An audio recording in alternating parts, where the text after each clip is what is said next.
Hi everybody. We've created a video which basically talks about some of our attacking platforms that we'd like to introduce into match situations. So the idea of these videos as they are useful resources for us to keep and to reuse. If anyone missed training, for example, they'll be able to watch the video or a bit of a refresher. We can use them later as well. So hopefully there'll be a series of these, starting with the one we're putting out today. Our attacking platforms really are in three different areas. So first one is in and around the tackle situation, around the breakdown, and what the forwards can do to make some territory gains. Second one is as we've got the opportunity to capitalise on space, we should be looking to put the ball out wide. And then as the game breaks down and there's more gaps and more disruption, then we can look for some variations and get forwards and backs working together in the midfield. So we'll take each one in turn, starting with the close quarters work around the breakdown. And this is really where we want to use forwards around the edges of the tackle, around the edges of the ruck, to make territory gains, both on the open side and the blind side. Some good examples of these are attacking pods, pick and go, and if it's a standing tackle, a stationary tackle, then create a rolling maul, which gives us some go forward ball as well. So we're going to look at each one of these in a little bit more detail. So the first one, attacking pod, we would know as the A ball. And this is a sort of a classic setup here where we've got a reasonably well organized defense. We've got a tackle situation which is well in our control. Nine's got good ball possession, and we have a pod set up just looking to receive the ball from the scrum half. Ball for that one would be A ball. Forwards get into position. Scrum half passes the lead player who takes it up into contact.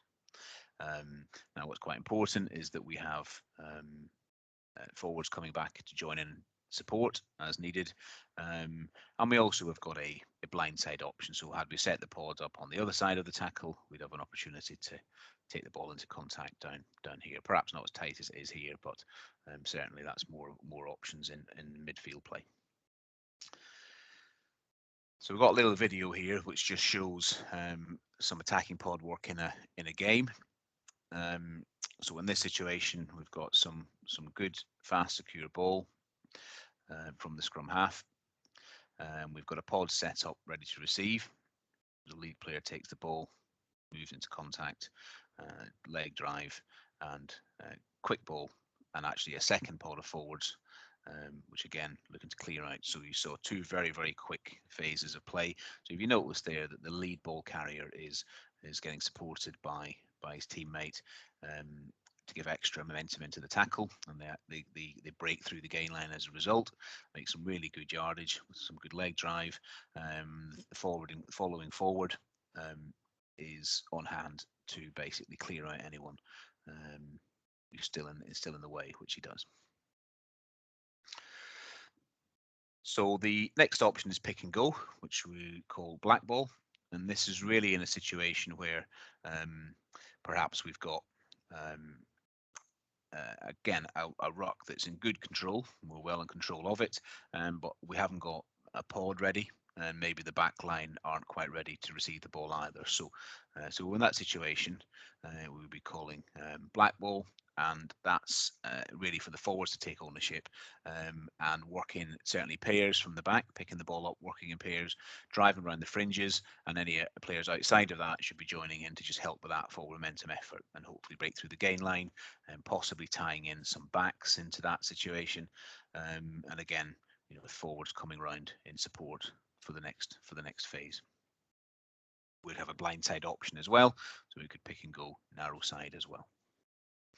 So again, we've got a little video just to show that happen in quite close to a try line. So you can see a very swift pickup, two players working together, drive through. So there's no need to form a ruck. That ball was clearly there to be picked up and to run through. So very, very hard to stop close to the line. So the third forward attacking platform really is the maul. This is where we've got a tackle situation that's quite stationary or static, standing up, and it's probably not a pre-planned move necessarily, but as it's unfolding, basically the player that's been held up needs to call for help and support, and then if we get good body positions and almost in a scrum-like formation, we can certainly look to get that moving get that moving forward. And the whole purpose of the maul is that with some good leg drive and some good power, we can move the entire pack backwards, which will force more defenders to help from the backs potentially, and force the rest of the back line back again.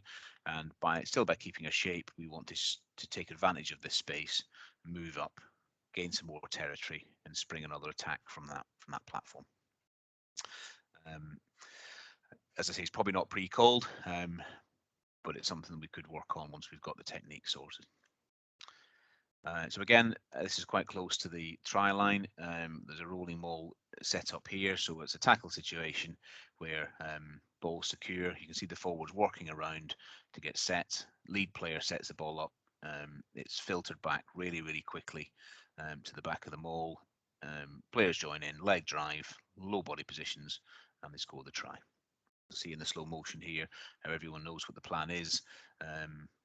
Focusing and targeting around the ball carrier. None of the defenders can get their hands on the ball. The ball's right at the back of the maul, and it's extremely hard to stop that at close range. So a bit of a recap then around the breakdown.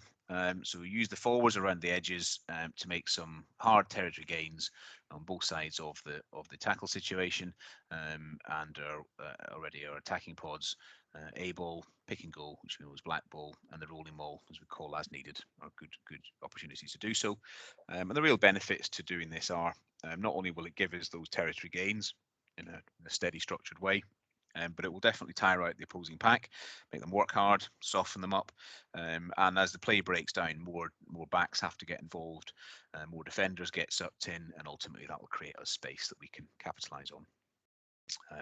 So with that space, we can then look at putting the ball across the pitch, and this is really getting the ball through the hands, down the back line, getting the ball wide with a bit of purpose. So in a situation we've got here, we've got an okay defensive line. There's a few gaps and maybe a few forwards in play, but generally it's in good shape. And we've got good ball that's well secured. We've got a nice option of a pod here, but we'd want that pod to make that dummy run once we've called C ball for getting the ball out along the backs.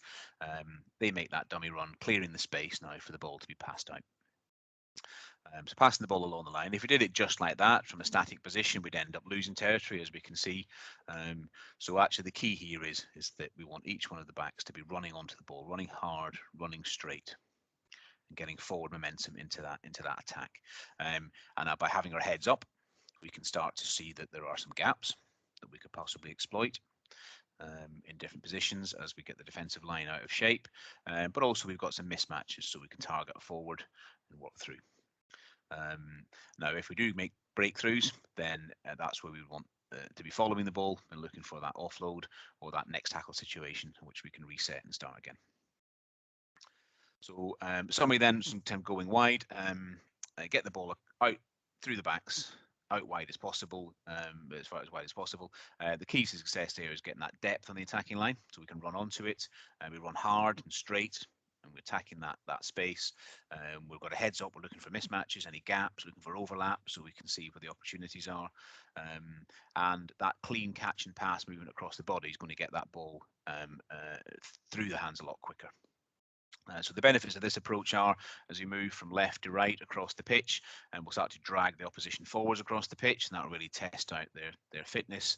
It will disrupt the opposition's defensive patterns and break up the play, which creates space and opportunity. And fundamentally, it's the basic ball in which we will then be able to run any pre-planned backs moves, which we will cover in a separate video. So the final one is really as that ball. As that play breaks down, so we've got some close quarters stuff with the backs. When we spin it out wide and we come back in again, the game will become very open. There'll be no defensive structure, and there'll be lots of defenders that are ending up in unfamiliar places. And the same will be the case for us. We will have forwards that will end up in the back line, and we will have backs that are caught up into the tackle situation. So this chaotic element, it will create opportunities. So we need to stay calm and stay focused in it. And if every player is thinking about how they can stay involved in the game as it's unfolding and how they're going to influence the next play, then we can take advantage of that chaos and create opportunities from it. So a good example of this is when we're in the attacking zone. This is not in your own half play. This is looking to in the opposition territory, with the forwards can take up some good positions behind the back line. As an example here, we have a tackle situation which we've secured the ball into. We've got a back line with a good depth, running hard onto the ball. And there's opportunity there for forwards that are not involved to actually take up some good positions in support of the back line. So that ball secured, or they're not unable to get across to the ruck in time, there's no need to get involved there. The next play would maybe a C ball coming out to 10, and they've got some good positions behind that. So with that back line getting the ball and taking some forward momentum, then we've got some opportunities for support players running in from behind, running from deep and running hard. So obviously the 15 coming into it is a natural option, running from deep, but also with these forwards taking up this position, then they can also be options for direct runners as well. So having those players in play means that you've got some outside and some inside passes off the 10, 12, and 13, ultimately with the opportunity to burst through and start to take advantage of some of these gaps, or at least set up another platform.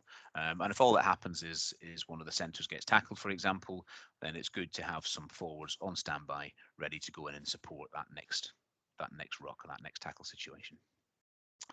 So with those three sort of platforms, and the one thing they've got in common is it's all about communication, really. So the game's going to be fluid. Not everything will go to plan, and we're not going to have lots of pre-planned sequences of play. We might have some set plays off scrums and lineouts, but in reality, we need to play with our heads up. We need to be able to make good decisions and react to any situation. So generally, with regard to some of these platforms, the communication between the scrum half, the 9, and fly half, the 10 is key. They should really be calling as an A ball, a black ball, a C ball, because they got the best view of the pitch and the best view of the situation. So the 10 will call for the ball and C ball if they've got backline set up and ready to execute the next move. But sometimes that doesn't happen. The 9 might get caught up in a tackle. The 10 might not be ready. So on that occasion, the forwards will take ownership, and they will actually set up and move into an A ball position, or take ownership and have a pick and go black ball as needed. So where possible, if everyone communicates their intentions to each other and to the 9-10, then the next phase can be there ready and set up, and they'd have plenty of support on hand. So in quick summary then, we talked about the attacking platforms being around the breakdown, good work from the forwards. We talked about going wide and getting some width on the ball, and then as the game breaks down, the opportunity to mix things up with forwards and backs working together in midfield. So the match tactics would be good to try and mix up some of the close quarter stuff in the wide play early. So a few punch ups from the forwards, a few sort of spin out wide on the backs, back into some close quarters work from the forwards. And that will do a couple of things. It will really help us to work out and to test where the opposition are strong. You know, are they protecting the rucks really well? Are they strong in midfield? Have they got strength out wide, or have they got weaknesses in any of those areas? But also it will demonstrate to them that we are really organised. So we are strong in and around the breakdown. We've got pace and width in the game as well. And defensively, they'll really struggle to work out how to defend against us, because we've got strength in all areas. So and then as a tactic, I think as the game breaks down and as we've got more space, then we can introduce things like the midfield crash ball and ultimately the backs moves that we will talk about in the next video. So hopefully that was useful, everybody. And yes, look forward to the next video. Thank you very much.